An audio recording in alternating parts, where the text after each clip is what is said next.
पराठा जेड़ा तैयार हो गया। बिस्मिल्लाहिर्रहमानिर्रहीम। अस्सलाम वालेकुम। उम्मीद करी मेरे भैन भरा ठीक होंगे। अल्हम्दुलिल्लाह असी भी ठीक है। अल्लाह पाक तुहानू खुश रखे, बाद रखे। ते अज दा व्लॉग शुरू करते हैं।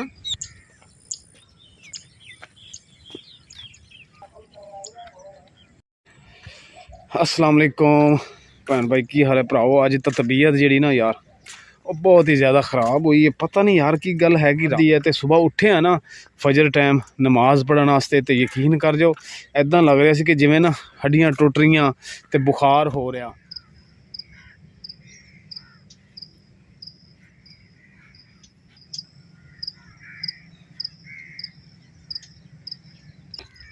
असी ना वाक करते करते ना घर तो काफ़ी दूर आ गए हैं। वाक भी ज़्यादा कर ली है, दूर भी आ गए। हम वापस फिर जाना पैना।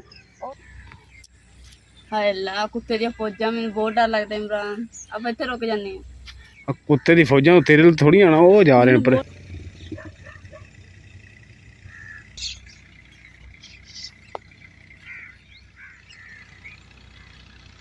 वाकई भी की असी थक भी बहुत गए हैं, नाले अस लैके आए बालन। हुण रोटियां बनावांगे मजे ने। मोमो मोमो मोमो मोमो। अज ना असी एक स्पैशल जगह ते जा रहे हैं। साढ़ा दिल बहुत कर रहा है कि चलो अज जाने हैं, ते नाल अपने भैन भरावां नूं उत्थे जाके दस्सांगे असी उत्थे जाना की करना।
इट्टां दा मैं चूल्हा बनाया वा, देखो तुसीं सही बनाया कि नहीं, दस्सियो जरूर कमेंट करके। ते मैं हुण ना तवा रख के देखण लगी हां कि रख हुंदा कि नहीं। लो जी, तवा तो रख हो गया।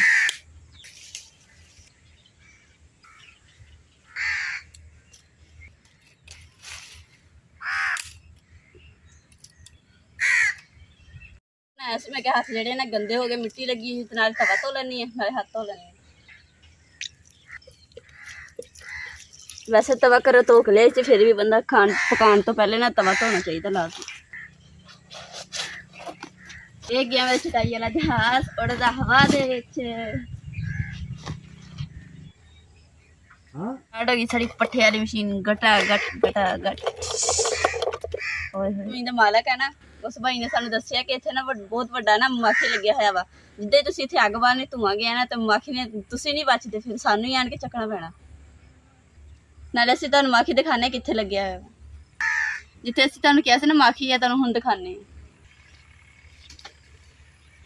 जो चुल्हा है ना, असीं जाके उधर थोड़ा दूर जाके बनावांगे, उत्थे असीं पका के ते खावांगे इत्थे बह के, क्योंकि इत्थे धुआं नहीं चाहिए। जे धुआं गया तो फिर असीं नहीं बचना।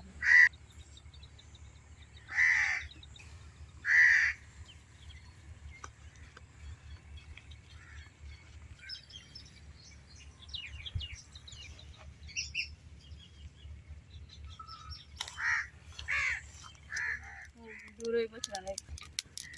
हम देखो असीं चूल्हा चुक के ना उत्थे इत्थे लेके आ गए।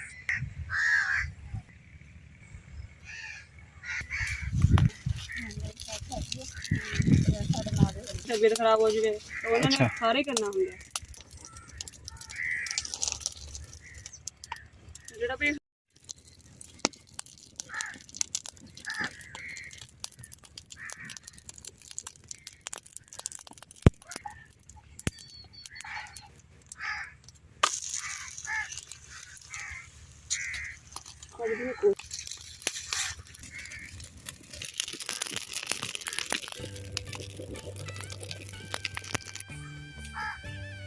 ਵਿਆਹ ਹੋ ਗਿਆ ਕਿਤੇ ਹੋਰ ਰਿਸ਼ਤੇਦਾਰ ਕੋਲ।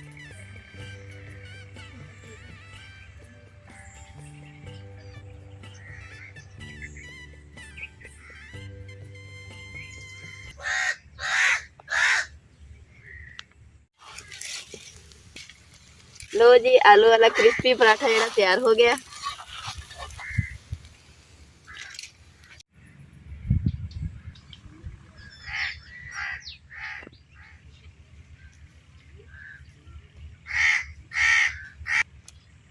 हाँ जी धुप दे विच गर्मा गर्म पराठे तैयार हो गए।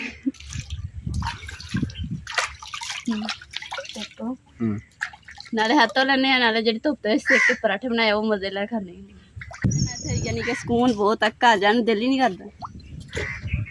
ਹੁਣ ਅਸੀਂ ਨਾ ਜਿਹੜੀਆਂ ਪਿਆਲੀਆਂ ਧੋ ਲਈਏ ਫਿਰ ਅਸੀਂ ਜਿਹੜਾ ਨਾਸ਼ਤਾ ਜਿਹੜਾ ਨਾ ਸ਼ੁਰੂ ਕਰਦੇ ਕਿਉਂਕਿ ਸਾਨੂੰ ਤਾਂ ਹੋ ਗਈ ਦੁਪਹਿਰ ਦਾ ਖਾਣਾ ਤੇ ਨਾਸ਼ਤਾ ਇੱਕ ਹੀ ਹੋ ਗਿਆ।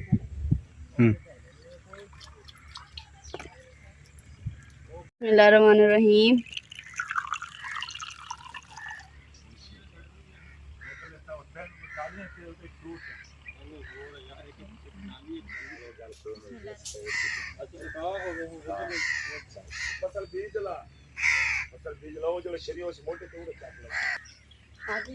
ਹਵਾ ਨਾ ਕਿਤੇ ਆਂਦੀ ਨਾ ਲੱਗੇ ਹੋਰ ਪਾਸੇ ਪਾਣੀ ਪਾ ਜਾਂਦੀ। ਜਿੱਥੇ ਪਰਾਠੇ ਬਣਾਏ ਸੀ ਨਾ ਉੱਥੇ ਲੱਕੜੀਆਂ ਯਾਨੀ ਕਿ ਨਾ ਸੇਕ ਹੈਗਾ ਵਾ। ਮੈਂ ਜੋ ਹੁਣ ਗਈ ਸੀ ਤਵਾ ਗਰਮ ਸੀ ਉੱਥੇ ਪਿਆ ਸੀ ਉਹ ਚੱਕ ਕੇ ਲੈ ਗਈ। ਮੈਂ ਕਿਹਾ ਥੋੜਾ ਨਾ ਵਿੱਚ ਪਾਣੀ ਪਾ ਦਾਂ ਨਾ ਹੋਵੇ ਥੋੜੀ ਬਹੁਤ ਅੱਗ ਲੱਗ ਜਾਵੇ ਫਿਰ ਨੁਕਸਾਨ ਨਾ ਹੋਵੇ ਇਸੇ ਥੋੜਾ ਪਾਣੀ ਪਾ ਕੇ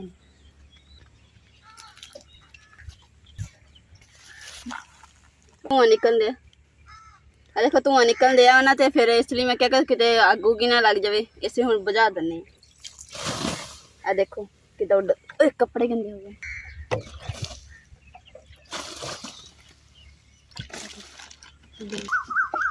चलो इधर लांदे हो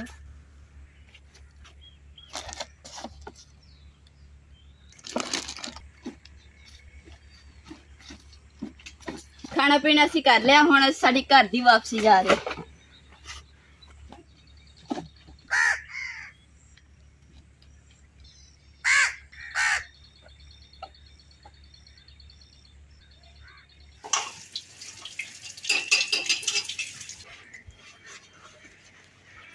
शुक्र अलहमदुलिल्लाह असीं घर पहुँच गए हैं। तो जो बर्तन गंदे हुए से ना उत्थे वीडियो दे विच वो असीं हुण जिहड़े ना धो लैने आ। तो बेहतर है कि पहले शाम हो गए शाम तो पहले पहले जिहड़े ना काम खत्म कर लईए।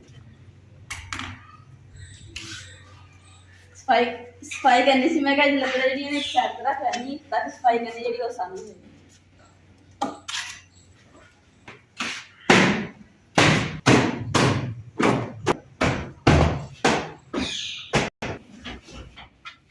आज का साडा ही व्लॉग सी मेरे भैन भरा पसंद है साडे चैनल लाइक करिए शेयर करिए सब्सक्राइब करिए और अपनी फैमिली जरूर शेयर करियो। अल्लाह पाक खुश रखे बाद रखिए। खुदा हाफिज।